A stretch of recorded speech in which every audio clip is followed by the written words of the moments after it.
सरस्वते नमः।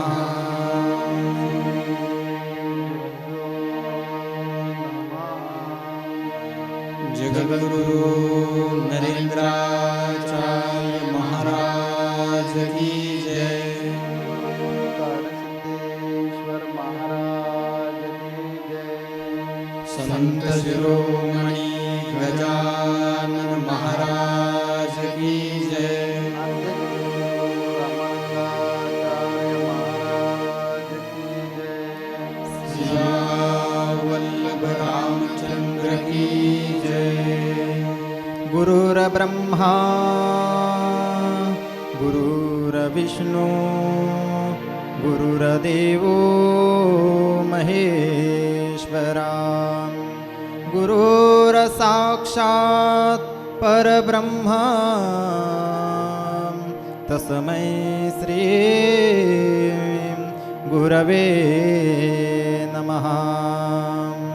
सार्थ श्री ज्ञानेश्वरी अध्याय 6। तव कर संपुट आपैसे वामचरणी बैसे तव बाहुमुळे दिसे थोरी व आले माझी उभारले नि दंडे शिरकमल होये गाढे नेत्रद्वारींची कवाडे लागू पाहते वरचिले पाते ढलते तदेंचे तदे पुंजादते ते अर्धोम्नालितस्थिते उपजे तया दिठी राहोने आंतुले कडे बाहेर पाहुल घाली कोंडे ते ठाई ठाव पडे नासाग्रपिठी ऐसे आंतुच्या आंतुचे रचे बाहेरी मागून ते नवचे म्हणून राहणे आधिये दिटीचे तेची होय आता दिशांची भेटी घ्यावे कारूपांची वास पहावे हे साडसरे आघवे आपैसया पुंडलिक वरदा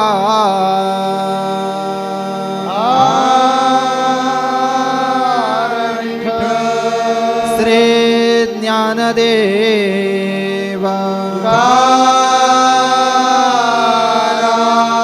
पंढरीनाथ महाराज की जय। जगद्गुरु नरेंद्राचार्य महाराज की जय। परम पूजनीय जगतगुरु स्वामी नरेंद्राचार्य जी महाराज के पवित्र पावन चरणों में मेरा कोटि कोटि प्रणाम। परम श्रद्धेय कानिफनाथ महाराज को मेरा सत सत नमन और सत्संग में सभी उपस्थित सभी गुरु भक्तों को मेरा सांप्रदायिक श्री गुरुदेव। पिछले सप्ताह में हमने सुना भगवान श्री कृष्ण अर्जुन को ध्यान योग के साधन के बारे में बताया। हमने 3 साधनों के बारे में सुना, स्थान, आसन और मुद्रा। आज हम 6ठे अध्याय के 13वें और 14वें श्लोक में ये सुनेंगे कि भगवान अर्जुन को बताते हैं कि आसन पर कैसे बैठना चाहिए, कैसे साधना करनी चाहिए और अपने अंदर जो कुंडलिनी नाम की शक्ति है उसको कैसे जागृत करना चाहिए। भगवान अर्जुन से कहते हैं कि हे पार्थ, जो आसन है उस पर हमें सीधे बैठना चाहिए। हमारा सिर, गर्दन और रीढ़ की हड्डी सीधी होनी चाहिए और हमारी आंख जो है वह नाक के नोक पे अर्थात सामने होनी चाहिए। गुरु भक्तों, ऐसा क्यों भगवान ने कहा? और ये सभी साधना में जरूरी है कि हमारा शरीर सीधा होना चाहिए। क्यों? क्योंकि हमारे शरीर में 7 चक्र हैं। पहला चक्र जो शरीर में सबसे नीचे है, उसका नाम है मूलाधार चक्र। उसके ऊपर स्वादिष्ठान चक्र है, नाभि पर मणिपुर चक्र, हृदय में अनाहत चक्र, गले में विशुद्ध चक्र और भ्रिकुटी के पास आज्ञा चक्र और यहाँ पर सहस्राधार चक्र है। तो जब हम अपने शरीर को सीधा करके बैठते हैं तब उसमें शक्ति का फ्लो, उसका प्रवाह अच्छी तरह से होता है और मन हमारा ध्यान में अच्छी तरह से लगता है। और सामने देखने के लिए इसलिए कह रहे हैं क्योंकि आसपास के वातावरण से हमारा संपर्क छूटेगा तो हमारा मन शांत होगा, मनोप्रवृत्तियां शांत होंगी, क्योंकि ध्यान का आधार ही मन है, एकाग्रता है। भगवान कहते हैं कि जब साधक यम, नियम, आसन, प्राणायाम, प्रत्याहार, इन 5 नियमों को पालन करके जब वो ध्यान में बैठता है तब उसका सहवासन में, सुखासन में बैठने की वजह से और जो प्राणवायु बाहर की तरफ थी, जब हम इस अवस्था में बैठते हैं तो उसको मूलाबद्ध अवस्था कहते हैं, जिसमें शक्ति जो बाहर की तरफ प्रवाहित होती रहती है वो अंदर की तरफ प्रवाहित होने लगती है, जिसको प्राण ऊर्जा बोलते हैं। उसके दबाव से और आसन की गर्माहट से जो शरीर में सबसे नीचे मणिपुर चक्र में एक कुंडलिनी नाम की शक्ति होती है जो हर एक व्यक्ति के अंदर है, वो जागृत होने लगती है। ज्ञानेश्वर माउली बताते हैं कि जैसे सांप का जस्ट पैदा हुआ बच्चा कैसे लाल रंग का होता है, वह कुंडलिनी मार कर सोता है सिर को ऊपर करके, वैसे ही वह कुंडलिनी शक्ति हमारे मूलाधार चक्र में 7 फेरे की तरह कुंडली मारकर अपना सिर अधोमुखी करके सोई रहती है। और जब उसके ऊपर इस साधना का इसका प्रभाव पड़ता है तब वो जागृत होती है, और जागृत होते हुए मणिपुर चक्र से वो सहस्राधार चक्र तक, जैसे सांप का बच्चा ऐसे खड़ा होता है वो वैसे हमारे शरीर में खड़ी हो जाती है। और उस समय खड़ी होने के बाद साधक को बहुत ही अपार शक्ति का अनुभव होता है। ऐसे लगता है जैसे अंधेरे में अचानक से रोशनी, प्रकाश हो गया हो। वो उसे लगता है कि इतनी शक्ति मेरे अंदर, अचानक से वो अनुभव करने लगता है। क्योंकि जब वो कुंडलिनी जागृत करने की प्रक्रिया करता है उस समय उसको अनेक शारीरिक कष्ट होते हैं, उसे अनेक विद्युत झटके लगते हैं। कभी आधा शरीर गर्म हो जाता है तो कभी आधा शरीर ठंडा हो जाता है। ज्ञानेश्वर माउली बोलते हैं उस समय साधक को डरना नहीं चाहिए, जो कुंडलिनी उसे डरा रही है वही उसको संभालेगी भी। तो इतने दुखों का अनुभव करके जब उसकी कुंडलिनी जागृत होती है और साधक को जब अचानक से इतनी शक्ति का अनुभव होता है तब वो उसे एक पल को उसे ऐसे लगता है जैसे लाखों हजारों तारे टूट पड़े हों।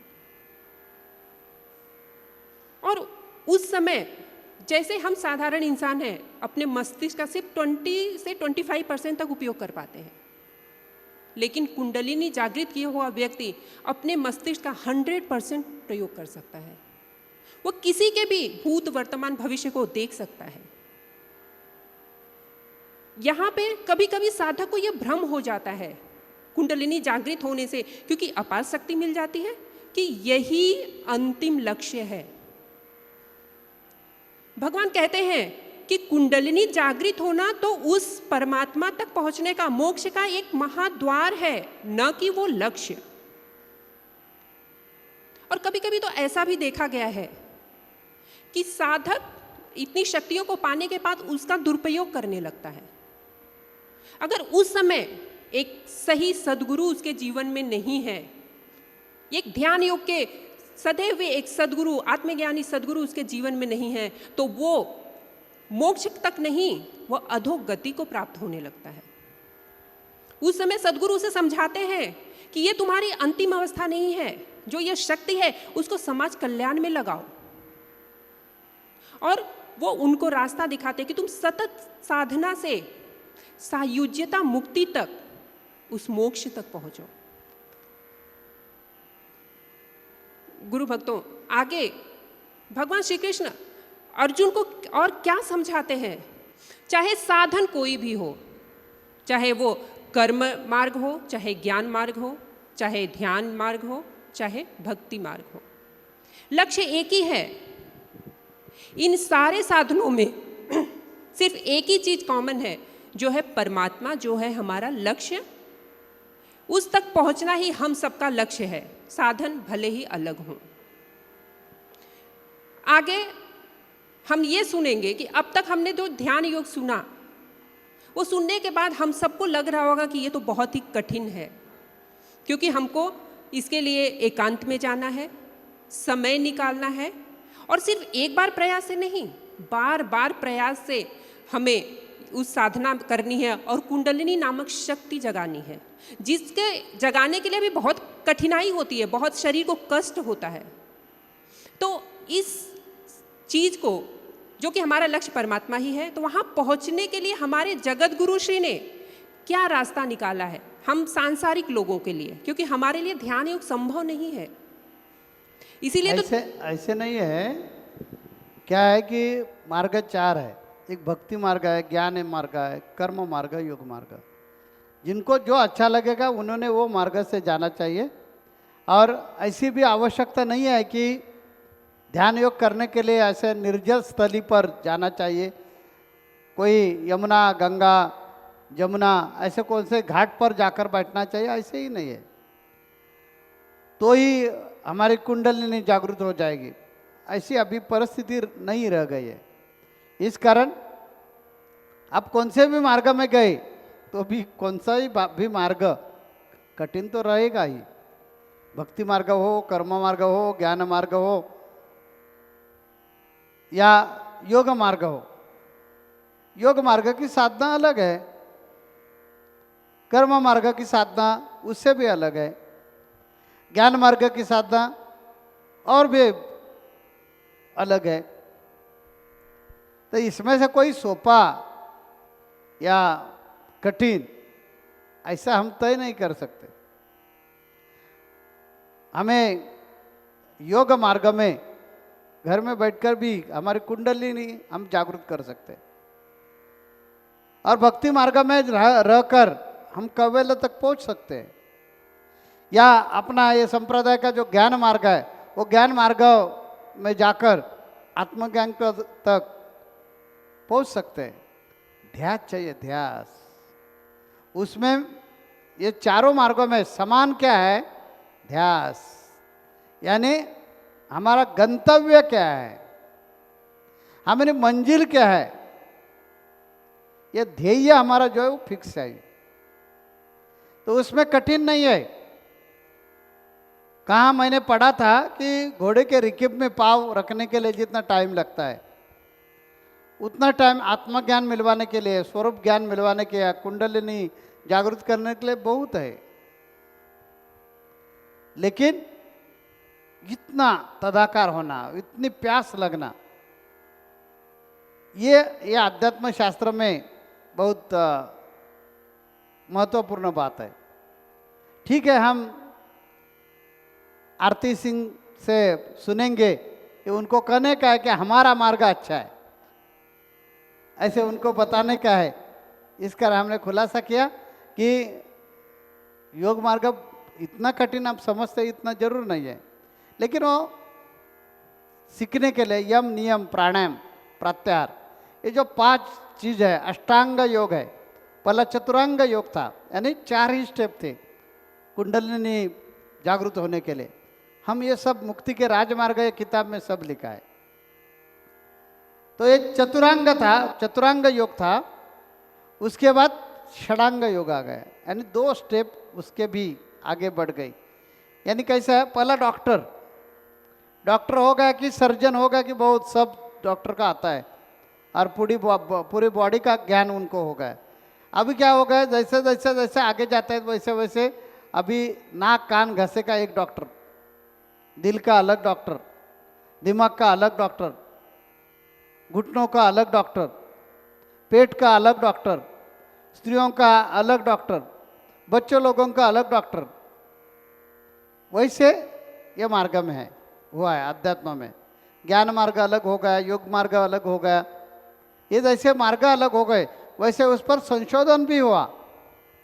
और योग मार्ग पहला तो चतुरंग था, उसके बाद वो षडांग हो गया, उसके बाद सप्तांग हो गया, और अभी अष्टांग योग बोला जाता है, यानी उसके 8 अंग, उसके 8 पायरियाँ है। और वो अष्टांग योग से हम कुंडलिनी जागृत कर सकते हैं, यानी आत्मज्ञान मिलवा सकते हैं, या अपरोक्ष ज्ञान हमें मिल सकता है, यानी हमें ब्रह्म ज्ञान मिल सकता है। ये सब शब्द एक चीज के लिए यूज करते हैं, जिसको बोलते हैं कि जो चराचर में है वो ही हम है, उसको ही हम बोलते हैं हम भगवान हूँ। लोगों को घमंड लगते है, सुनते हम जब ऐसे बोलते हैं तो लोगों को लगता है कि अरे घमंड में बोल रहे हैं, लेकिन ये सचमुच मेरा अनुभव है। आप भी भगवान हो सकते हैं, क्योंकि हर चीज में भगवान है। हमने एक हमारे अभंग में बताया, अणु रेणु देवा है, नरेंद्र मणे शोधन पाए। तो ऐसा ये मार्ग है, कोई भी मार्ग कठिन या सोपा कभी भी नहीं रहता कि हमें क्या मिलवाने का है। हम सत्संगी क्या करते हैं कि सत्संग में आते हैं, सदगुरु करते हैं, गुरु करते हैं, लेकिन क्यों करने का यह हमारा तय हुआ नहीं है। मुझे इधर एक याद आती है, एक दृष्टांत देना आवश्यक है ऐसे मुझे लगता है। एक चोर एक किसान के खेती में जाता है और प्याज की खेती उन्होंने बनाई थी, उसमें से बड़े बड़े प्याज निकालता है, पोती में भरता है, पोतड़ी में भरता है और पीठ पर डालकर अभी निकलने वाला है, इतने में वो खेत का मालिक आता है, वो उनको पकड़ता है और देखता है तो उनके थैली में बड़े बड़े ऐसे प्याज भरकर वो निकल रहा है। तो उनको पकड़ते हैं और राजा के पास जाकर उनको खड़ा करते हैं और बोलते हैं, देखिए राजा जी, हम आपके राज्य में गरीब गरीब किसान खेती करते हैं, कष्ट करते हैं, और ये चोर लोग हमारा ऐसा फसल पूरा हो गया है, फसल आ गया कि चोरी करवा के हमारा नुकसान करते हैं, उनको सजा दे दो। राजा वो चोर को पूछते हैं, कह रहे आपने चोरी की? तो वो बोलता हाँ मैंने चोरी की। क्यों की? मुझे प्याज अच्छा लगता है।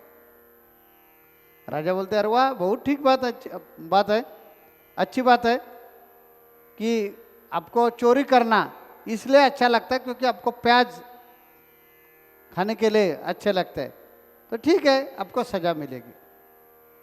हम सजा आपको ऐसी दे रहे हैं, आपको प्याज अच्छे लगते हैं ना, तो 50 प्याज एक जगह पे आपको खाना चाहिए।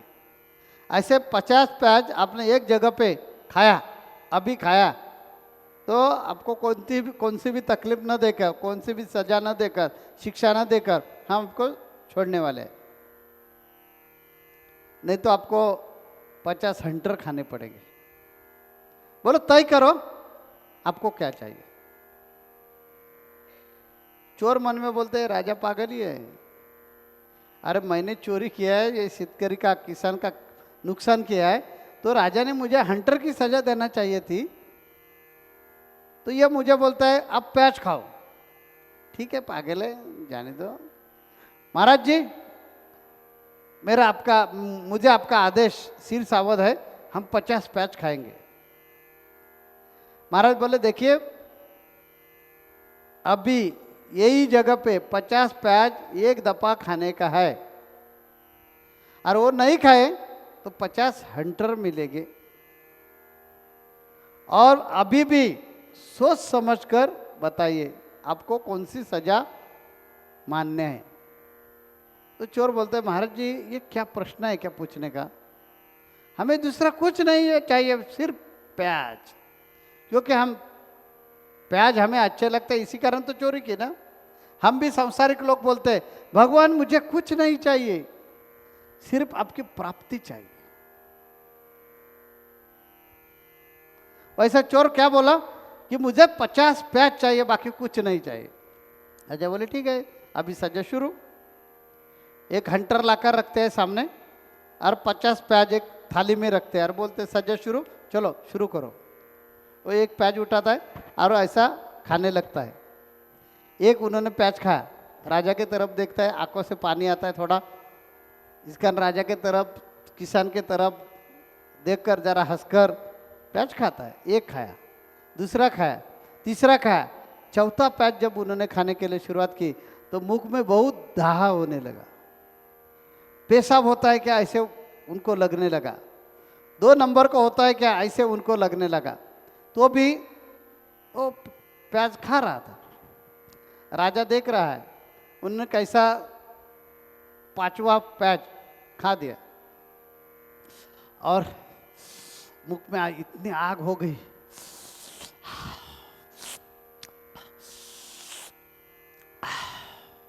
अभी नहीं खा सकते महाराज जी, मुझे लगा ये बहुत अच्छा है लेकिन ये शक्य नहीं है, महाराज जी क्षमा कीजिए, और अभी हम नहीं खा सकते। महाराज बोले नहीं, आपको प्याज अच्छा लगता है ना, वही खाना चाहिए।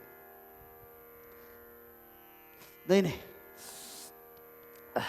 अभी हम नहीं खा सकते। महाराज बोले ठीक है, नहीं खा सकते तो आपको अभी मिलेगा हंटर। और सिपाही को बोलते हैं चलो रे, उनके शरीर पर हंटर चलाओ। तो सिपाही मारने लगते हैं, एक चाबुक, हंटर यानी चाबुक, 1 2 3 ऐसे 5-6 चाबुक उनके शरीर पर वो सिपाही मारता है। तो उनको चमड़ी को लगाकर चमड़ी फट जाती है, उनको बहुत दर्द होने लगता है। वो बोलते हैं महाराज महाराज महाराज महाराज रुकिए रुकिए, हम प्याज खाते हैं, प्याज खाते हैं, प्याज खाते हैं। महाराज बोले चलो प्याज खाओ। फिर प्याज खाने शुरुआत करते हैं। 2-3 प्याज खा गए,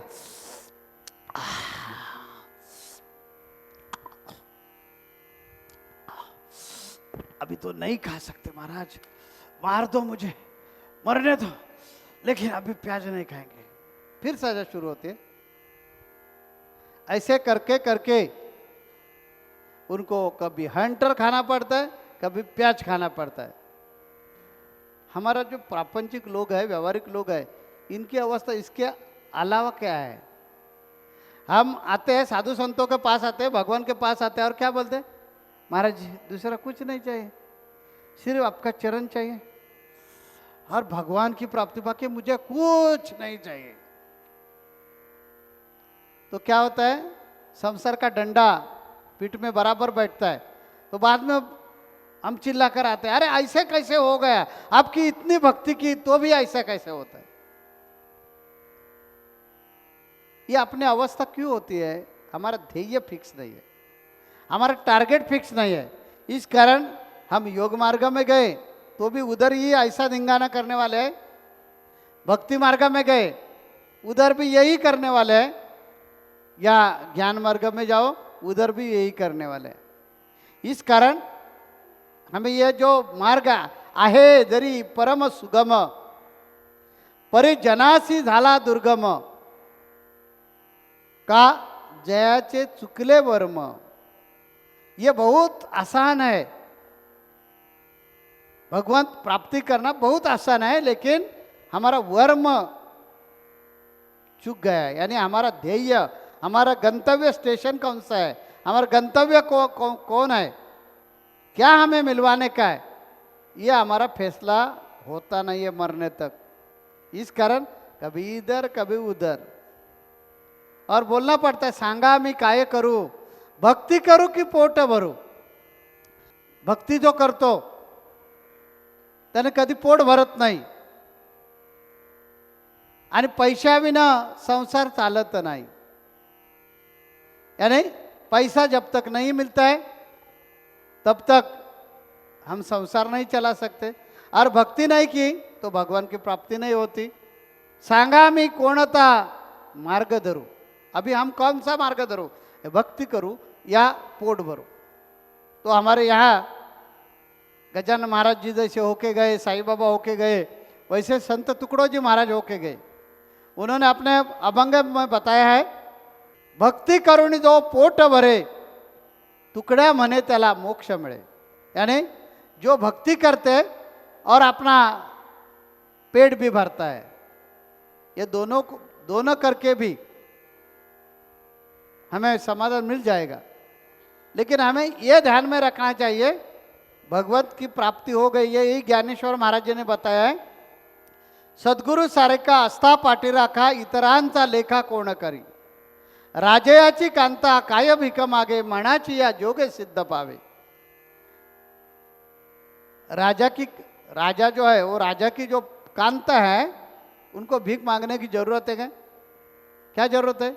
अरे वो तो खुद राजा है, वो सब लोगों को देता है, और उनकी कांता होकर भी उनको भीख मांगना पड़ा तो क्या फायदा है? वैसे 84 लाख योनि में एक ही श्रेष्ठ योनि है, वो है मनुष्य योनि। और मनुष्य योनि में आकर भी हमें इधर उधर भटकना पड़ता है, तो मनुष्य जन्म मिलकर फायदा क्या है?